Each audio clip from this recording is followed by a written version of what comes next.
Mes chers étudiants, bonjour, c'est un réel plaisir d'être avec vous dans cette quatrième vidéo portant sur la politique financière.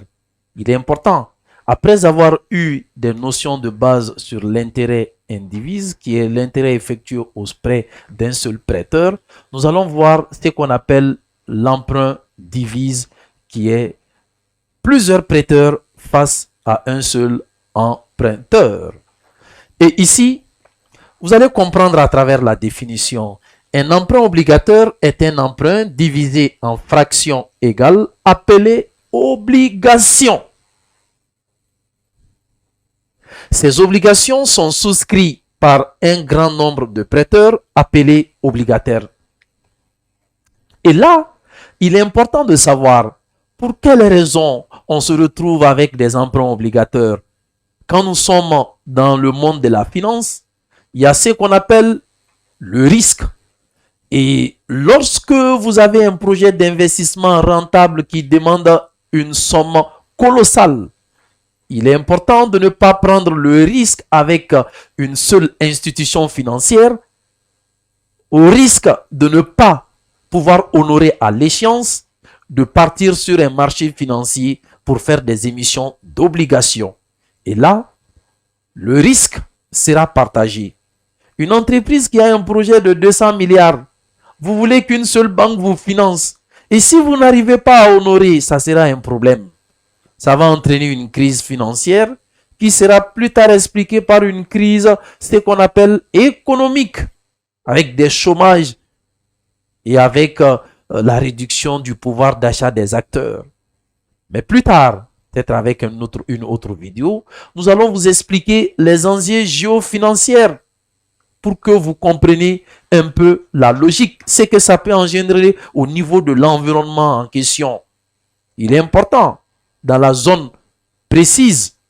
Et là, il est important de savoir que l'emprunt obligateur, c'est un emprunt effectué auprès de plusieurs prêteurs. On vous vend, on achète vos obligations à des millions, voire à des milliards s'il y a des nécessités qu'il faut. Mais il y a plusieurs, en quelque sorte, plusieurs obligateurs. Et là, à travers ce même point, nous allons essayer de vous expliquer point par point les différents éléments. Et là, la valeur nominale de l'obligation, vous voyez, les intérêts se calculent sur la valeur nominale des obligations. Quand vous prenez ce qu'on appelle le nombre d'obligations souscrites, la valeur nominale de l'obligation, c'est le prix de l'obligation. Peut-être, la valeur nominale peut être différente de ce qu'on appelle le prix d'émission. Quand vous prenez le nombre d'obligations souscrites, peut-être, ce sont ceux qui s'engagent à acheter. Et là, vous voyez, le nombre d'obligations souscrites peut être inférieur au nombre d'obligations émises. Oui, peut-être la demande, l'engagement des obligateurs peut être en quelque sorte inférieur à ce qui sera émis sur le marché financier. Et là, nous avons ce qu'on appelle le prix d'émission. C'est le prix auquel l'obligation sera vendue. Prix versé par l'obligateur. C'est qu'ils achètent. L'obligateur, c'est la personne qui achète vos obligations. Et là, nous avons le prix de remboursement. Quand eux, ils achètent tes obligations, ça sert de source de financement pour vous.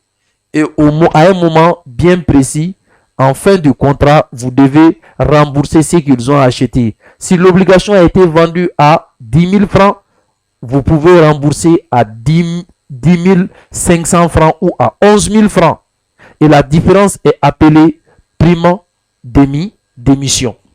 Et là, vous voyez, prime d'émission, prime de remboursement, moins prix d'émission, c'est ça qui nous donne prime de remboursement. Le montant à rembourser est supérieur à ce que le montant qui vous a permis d'acquérir une obligation. Taux d'intérêt, c'est fixé ou variable en fonction d'un indice de référence du marché. Vous pouvez décider de fixer le taux, comme vous pouvez décider de rendre variable le taux. Et modalité de remboursement. Comme vous le voyez avec l'emprunt indivise, c'est la même chose avec l'emprunt obligataire. Et là, il est important en quelque sorte de savoir qu'il y a trois modes. Remboursement constant, annuité constante et ce qu'on appelle en question remboursement infini. Et là, vous avez le tableau de remboursement infini. Généralement, avec les obligations, les gens optent pour infini, rembourser l'intégralité à la fin. Mais si votre pouvoir vous permet, vous pouvez rembourser par morceaux. Mais le cas que nous allons vous montrer, c'est infini. Et là, vous voyez, vous avez ce qu'on appelle la période. Vous avez le capital de début de période. Pour déterminer le capital de début de période, il est important de connaître le nombre d'obligations qui seront vendues sur le marché. Oui, il est important. Mais aussi de connaître la valeur nominale. Mais aussi de connaître la valeur d'émission. Et quand vous prenez la valeur d'émission, vous allez voir, ça serait en quelque sorte N fois R. Et là, N fois C plutôt. Et l'intérêt ici, ça serait N fois C fois I. Il y a une petite coquille ici, normalement ça doit être C. C'est le cours de l'obligation. Mais ici, pour calculer l'intérêt, c'est cette valeur fois I. Et nous avons l'amortissement égal à 0 parce qu'il y a 0 remboursement. L'annuité, c'est toujours intérêt plus amortissement. Et capital fin de période, c'est N fois C. Donc, il est important de savoir ceci. Et là, vous allez voir ce qu'on appelle progressivement payer tout simplement l'intérêt qu'il faut. Oui, il faut payer tout simplement les intérêts. Parce qu'à la fin de la période, vous allez payer le montant de remboursé, le montant de remboursement. Donc, et enfin, vous aurez 0. Là, la deuxième étape, c'est la détermination du coût de l'emprunt. Vous avez le montant de l'emprunt qui est N fois E, prix d'émission, et l'intérêt I. L'intérêt engendre une sortie d'argent. Vous voyez moins. Et ici, vous avez l'économie d'impôt sur l'intérêt payé. Ça vous permet d'avoir des valeurs plus. Et après, vous avez ce qu'on appelle les frais d'émission. Oui, frais d'émission des emprunts obligataires. Parce que lorsque vous décidez de faire des émissions, vous êtes obligé de constituer, vous êtes obligé de travailler avec des intermédiaires. C'est eux qui vont communiquer sur votre besoin.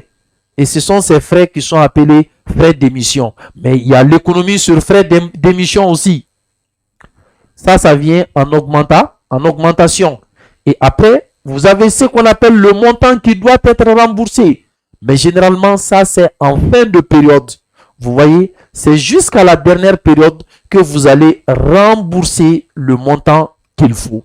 Vous voyez, quand vous faites un remboursement, c'est une sortie d'argent. Et ici, l'économie d'impôt sur la dotation aux amortissements, provisions et primes de remboursement. Parce que il est important de constater ça aussi. Parce qu'il y a ce qu'on appelle la prime de remboursement. Parce que si vous vendez l'obligation à 10 000 et que vous êtes remboursé à 11 000, vous allez voir que il y a une marge. Il faut calculer l'économie d'impôt sur cette marge. Il est important. Oui, il est important. Ça vient en augmentation. Et in fine, vous allez voir ce qu'on appelle flux de trésorerie. La somme, vous voyez, A, B, C, D, E, F. C'est à partir de là que vous allez poser votre équation en mettant A plus B facteur de 1 plus I à la puissance moins 1, ainsi de suite jusqu'à F. Vous voyez? Voilà la formule. A plus B facteur de 1 plus t à la puissance moins 1 plus c facteur de 1 plus t à la puissance moins 2 plus d facteur de 1 plus t à la puissance moins 3 jusqu'à f facteur de 1 plus t à la puissance moins 5 égale à 0.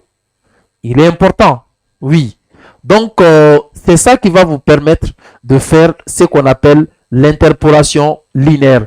Maintenant, il est important de déterminer au niveau de la dernière partie ce qu'on appelle la capacité d'autofinancement. Flux net de trésorerie. Vous avez la marge sur coût variable qui est déterminée à travers la différence entre le chiffre d'affaires et le coût variable, moins ce qu'on appelle frais fixes hors dotation aux amortissements et aux provisions, moins la dotation aux amortissements. Mais ici, il y a l'intérêt qui doit être intégré, moins l'intérêt.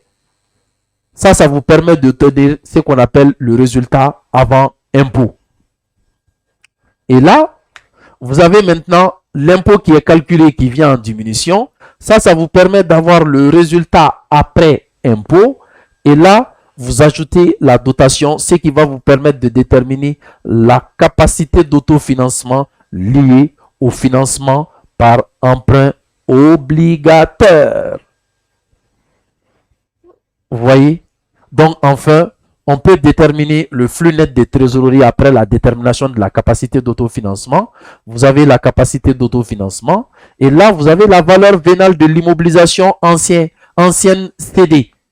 C'est-à-dire, lorsque vous voulez vous endetter pour acheter une nouvelle immobilisation, peut-être ça trouve que vous avez une ancienne immobilisation. Et lorsque vous allez vendre cette immobilisation doit s'accompagner par l'entrée de liquidité parce qu'il y a une cession d'immobilisation. C'est pour cela ça vient en plus. Le besoin de fonds de roulement depuis l'investissement, depuis la nuit des temps.